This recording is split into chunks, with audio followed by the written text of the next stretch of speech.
खोलोब I खतंग मंगवेदो मधुदुनी बगो तारीजे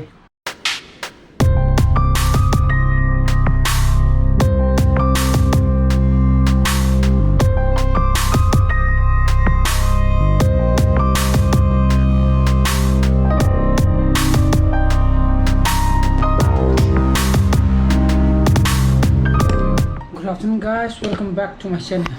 I'm Nungaiteda kali. Pung parom khai ta sangre ko.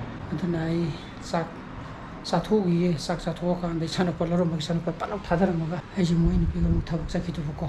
Ma batu question sai thadar ro ne ba. Aduni aduna chana pa halaga chakcha gen tong sabni ka. Thabak charu sen haire. Aduna sak to sathu gi kya ko.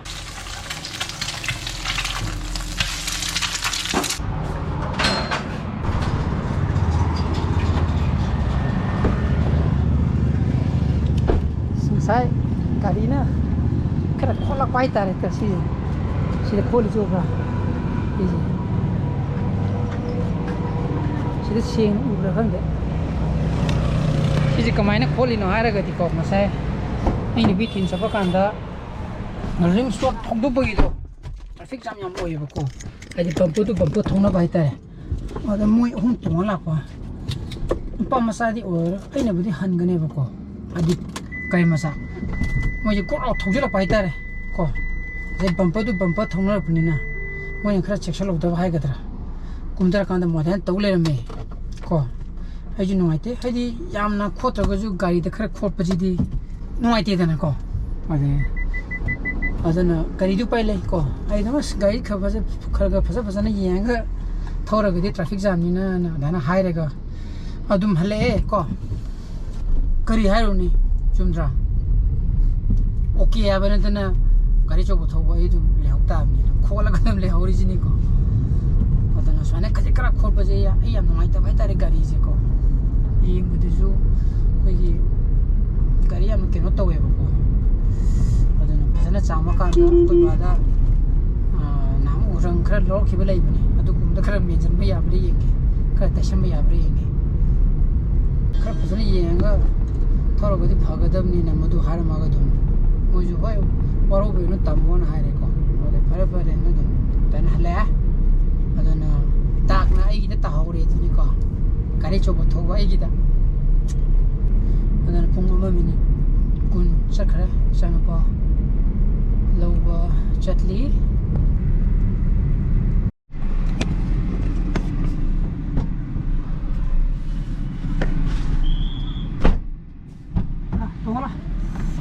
Sahra, ini kakak pira apa? Pira tiya. Anda kita pira tu cala.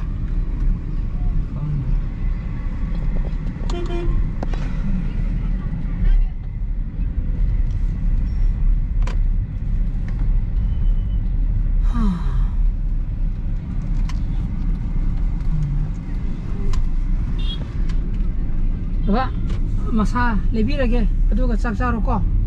Wadi na hidi nang dum thatar ma ka chakhane ba bukta harama bane ba ko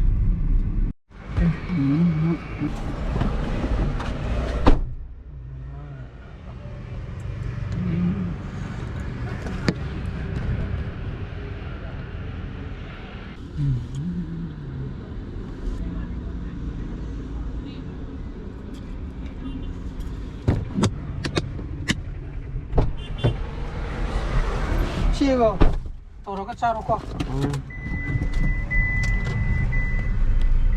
Tamto. Nangolol gidi. Tamto. Ba break pha gini ki tarah hai.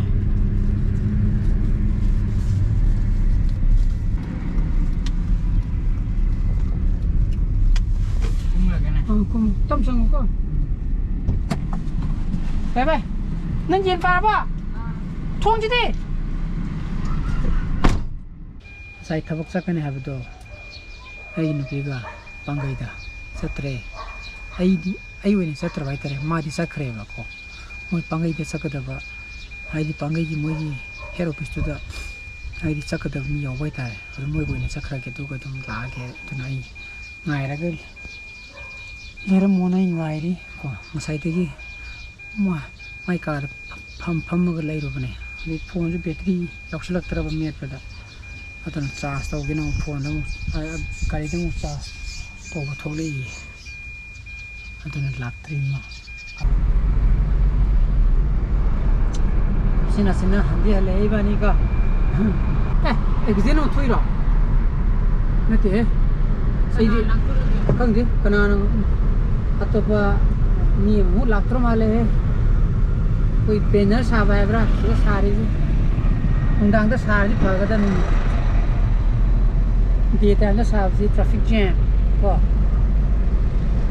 ꯅꯠꯇ꯭ꯔꯣ ꯆꯨꯝꯗ꯭ꯔꯥ ꯍꯧꯖꯤꯛꯇꯤ ꯀꯥꯂꯦꯟꯅꯤ ꯅꯨꯡꯗꯥꯡꯗ ꯁꯥꯕ ꯌꯥꯏ ꯍꯥꯏꯕ ꯄꯨꯡꯗꯤ 5 ꯃꯈꯥꯏ ꯇꯥꯁꯟꯈ꯭ꯔꯦ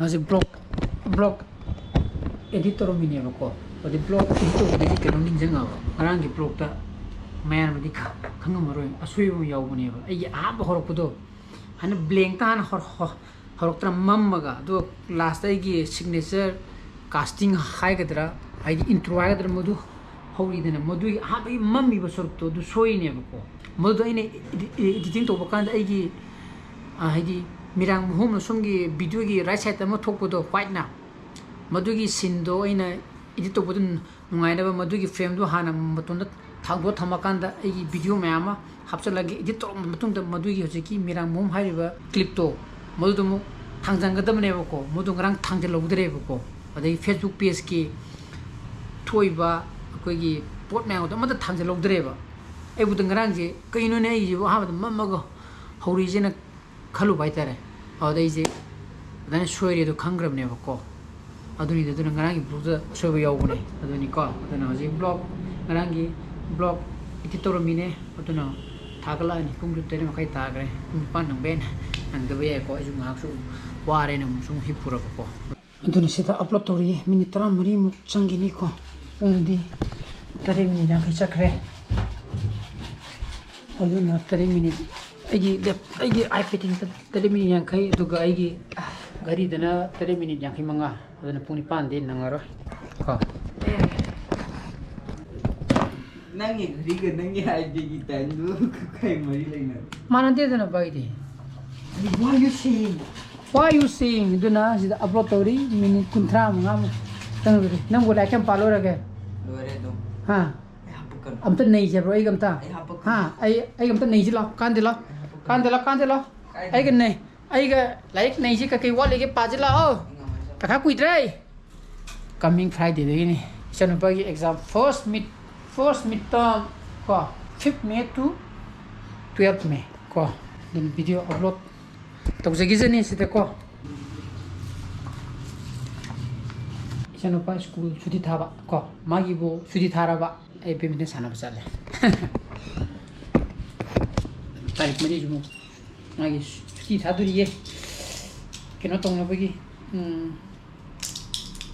tarik paana bagi tarik padore pa like पाना सुटी थादोइरा अथरा साना सुटी थादोइरा ज्ञान तादे अदुना ngасai गाड़ी खोरपदो अदुगी खो बादे रंग लेब्रा हांगे रंग लेरगदि नोंमा फसना सानफोगा बखगा हाइदि केनो यावना खोलिदो ब्लैक खरा हाइदि माइ पुरा रंग खोरप खगा यावरि बको मदुदो टेशन गे बको नतदि नुवाइते बको ये मदुसो या केनो कोइ रंग केनो लैबा नन हे पुरपा आई गाड़ी मनिंगदा खगा फोटो रंग लेत्रा ओ कौन पंजला लेरा यारो ओ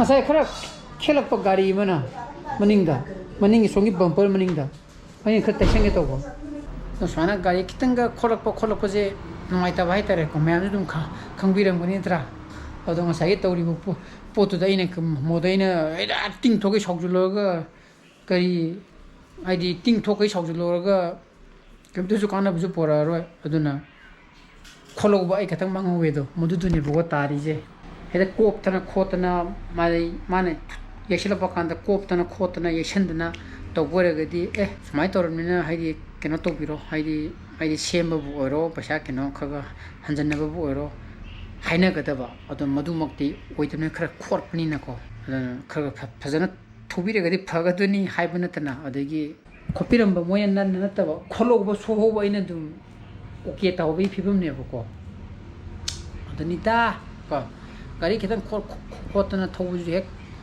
ꯌꯥꯝ ꯅꯨꯡꯉꯥꯏꯖꯗꯕ ꯍꯥꯏꯇꯥꯔꯦ ꯑꯗꯨꯒꯤꯅꯤ ꯑꯗꯨꯅ ꯃꯌꯥꯝ ꯑꯩ ꯉꯁꯤ ꯕ꯭ꯂꯣꯒꯁꯦ ꯃꯇꯥꯡꯗ ꯂꯣꯏꯁꯤꯟꯖꯔꯒꯦ ꯑꯩ ꯕ꯭ꯂꯣꯒꯁꯦ ꯄꯥꯝꯕ ꯊꯣꯛꯑꯒꯗꯤ ꯂꯥꯏꯛ ꯇꯧꯕꯤꯔꯝꯃꯣ ꯁꯤꯌꯔ ꯇꯧꯕꯤꯌꯣ ꯑꯅꯧꯕ ꯚꯤꯌꯣꯔꯁ ꯑꯣꯏꯕꯤꯔꯒꯅ ꯁꯕꯁꯀ꯭ꯔꯥꯏꯕ ꯇꯧꯕꯤꯔꯝꯃꯣꯀꯣ ꯅꯨꯡꯁꯤ ꯆꯥꯟꯅꯕꯁꯨ ꯂꯩꯕꯤꯌꯣ so please be safe and be healthy bye bye good night